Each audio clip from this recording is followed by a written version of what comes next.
खुलुमबाय स्टुडिअ दं आङो राकेश रामसियार बे समाव दुलाराय बर' फरायसा आफादनि आफादगिरि बिथां दिपेन बर' बे दिपेन बर'आ गोनां बाथ्रा बुंनायखौ नुनो मोनदों जे आसाम एकर्ड थामहिनबा आसाम एकर्डआव बे समाव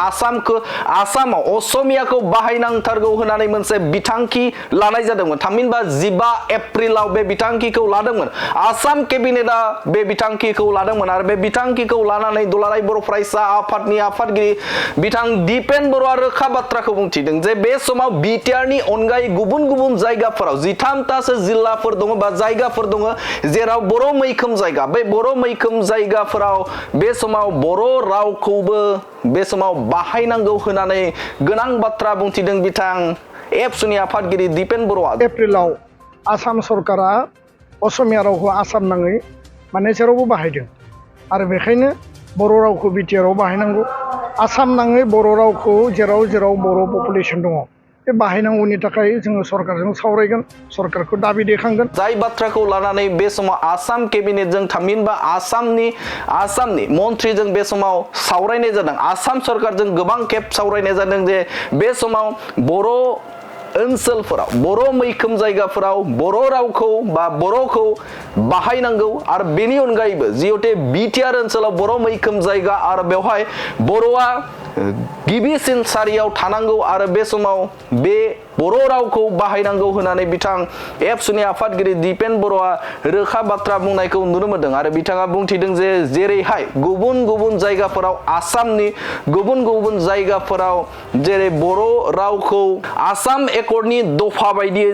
जिहेतु बाहायनांगौ बे बाहायनांगौ बायदि बिथांखि बायदियै बे समाव बर' रावखौबो जे बर' मैखोम थानाय जायगाफोराव बाहायनांगौ होननानै बाथ्रा बुंथिदों बिथां एबसुनि आफादगिरि दिपेन बर' आरो बे आयदाखौ लानानै दुलाराय बर' फरायसा आफादा आसाम सरकारजों सिगांनि समाव गोबां सावरायबाय आरो बे सावरायनाय आरो बे दाबिया थाबाय थागोन होननानै बाथ्रा बुंथिदों एबसुनि आफादगिरि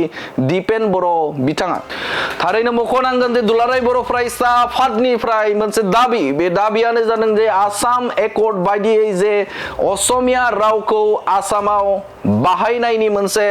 आसाम केबिनेट बिथांखि लादों थिग बेबायदिनो बे समाव बर' रावखौबो बर' मैखोम थानाय जायगाफोराव बा आसामनि खना खनला बिटिआरनि अनगायै खना खनला थानाय जे बर' मैखोम थानाय जायगा बे जायगाफोराव असमियाजों लोगोसेनो बे समाव बर' रावखौबो मैखोमै बा बाहायनांगौनि थाखाय बे समाव दाबि खालामदों दुलाराय बर' फरायसा आफादनि आफादगिरि बिथां दिपेन बर' बिथाङा आरो बिथाङा बुंथिबावदों जे खौरांगिरिया सोंदोंमोन जे बे समाव गुबुन गुबुन फरायसालिफोराव जिहेतु फोरोंगिरिनि आंखाल बे आंखालनि सायावबो बिथाङा बुंथिदों जे बे समाव माखासे जेंनाफोर जाय समाव फोरोंगिरि थिसनथाइनि बेलायाव जाखिनि लांदां जाना थानाय बे मासिखौ रोखा खालामैनि थाखाय गुबुन गुबुन जायगाफोराव बा फरायसालिफोराव बे समाव फोरोंगिरि थिसननाया गोबांनो दिफां जादों थामहिनबा लेट जादों होननानै बाथ्रा बुंथिदों आरो बे समाव जाखिनि फरायसालिफोर दङ बे फरायसालिफोराव सोरखारा जाखिनि टेट क्वालिफाइड जानाय बे बिजाथिफोरखौ थिसननो थाखाय दाबि खालामदों दुलाराय बर' फरायसा आफादनि आफादगिरि बिथां दिपेन बर' बिथाङा रोखायै बाथ्राखौ बुंथिदों जे बे समाव गुबुन गुबुन फरायसालिफोर दङ जाय फरायसालिफोराव बे समाव लांदां जानानै मासि दङ बे मासिफोरखौ टेट क्वालिफाइ जानाय बिजाथिफोरखौ थिसननो थाखाय दाबि खालामदों दुलाराय बर' फरायसा आफादनि आफादगिरि बिथां दिपेन बर' बिथाङा बे आसाम सुक्तिनि मोनसे दफा दंमोन बे दफानि आधाराव आसामनि असमिया रावखौ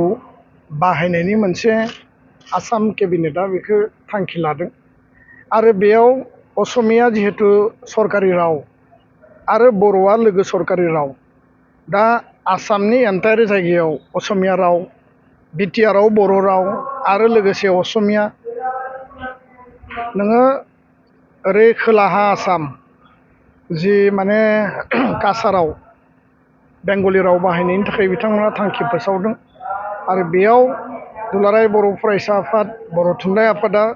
जों सरकारजों सावरायबोदों जे आसामाव जेराव जेराव बर' डमिनेटेड जिल्ला दं प्राय 13-14तासो दङ बिटिआरखौ नागारनानै दा बिटिआरआव बर' रावखौ बाहायनांगौ बे सरकारनि बिबान खारन 15 एप्रिलाव आसाम सरकारा असमिया रावखौ आसाम नाङै माने जेरावबो बाहायदों आरो बेखायनो बर' रावखौ बिटिआरआव बाहायनांगौ आसाम नाङै बर' रावखौ जेराव जेराव बर' पपुलेसन दङ बे बाहायनांगौनि थाखाय जोङो सरकारजों सावरायगोन सरकारखौ दाबि दैखांगोन आरो जाहाथे राव बाहायनायनि बेलायाव खुनु बेले बेजे फैया जोंनि बिमानि राव अफिसियेल राव एस'सियेट अफिसियेल राव आरो 8 सिडुलाव थिसनजानाय बर' रावनि जि मर्यादा बे मर्यादाया जाहाथे स्टेटास क' जायो बेखौनो लानानै जों हाबा मावगोन ना जेराव भेकेन्सि दङ बेयाव आसाम सरकारा होनो बाध्य बबेबा लेभेलाव अफिसारफ्रा बिनि तथ्य डाटाखौ सम मथे हरा खिन्थु सरकारा बुंदों जे भेकेन्सिनि एगेन्स्टआव बर' मिडियामनि एपइन्टमेन्ट होनाय टिचारनि जि रिक्रुइटमेन्ट बे जागोन आरो बेबायदिनो खालामनायनि थांखि बिथांमोना लादों होननानै जोंनो फोरमायदों दा बेखौ लानानै जों नायदों जे माब्लाबा नांगौबायदि टेट क्वालिफाइडनि जि मोनसे जि परिबेस बेखौ मोनबोआखै आरो दा बर' केन्डिडेट बर' मिडियामजों बा बर' स्टुडेन्टआ टेट पास जानाया गोबां दंसै बेखायनो टाइम बाउन्ड टिचार एपइन्टमेन्टखौ खालामनांगौ आरो बेयाव अफिसार लेभेलाव जिखिनि स्कुल आरो जिखिनि दङ जोंहा पस्ट भेकेन्सिखौ माने डाटाखौ डिटेलै हरनांगौ बेखिनि बाथ्रायासो मेना मोनसे खोथा फैदों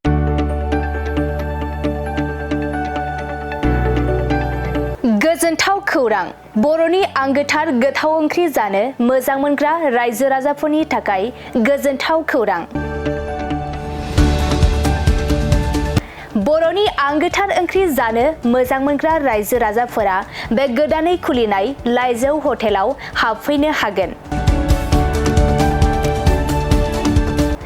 जाखांफुहांनाय लाइमोन फालांगिरि गपेश बसुमतारिया अदालगुरिनि टंलायाव बेखेवदों बर'नि आंगोथार ओंख्रि मोनग्रा गंसे हटेल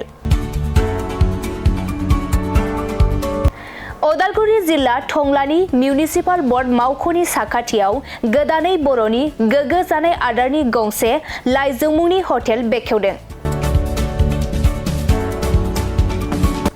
अदालगुरि जिल्लानि सिङाव थानाय फालांगिरि नोगोर टंलायाव गोदानै खुलिनाय बे लाइजौ हटेलाव बर'नि दोरोङारि जाग्रा आदारजों लोगोसे गोबां जाग्रा आदारफोरबो मोननो हागोन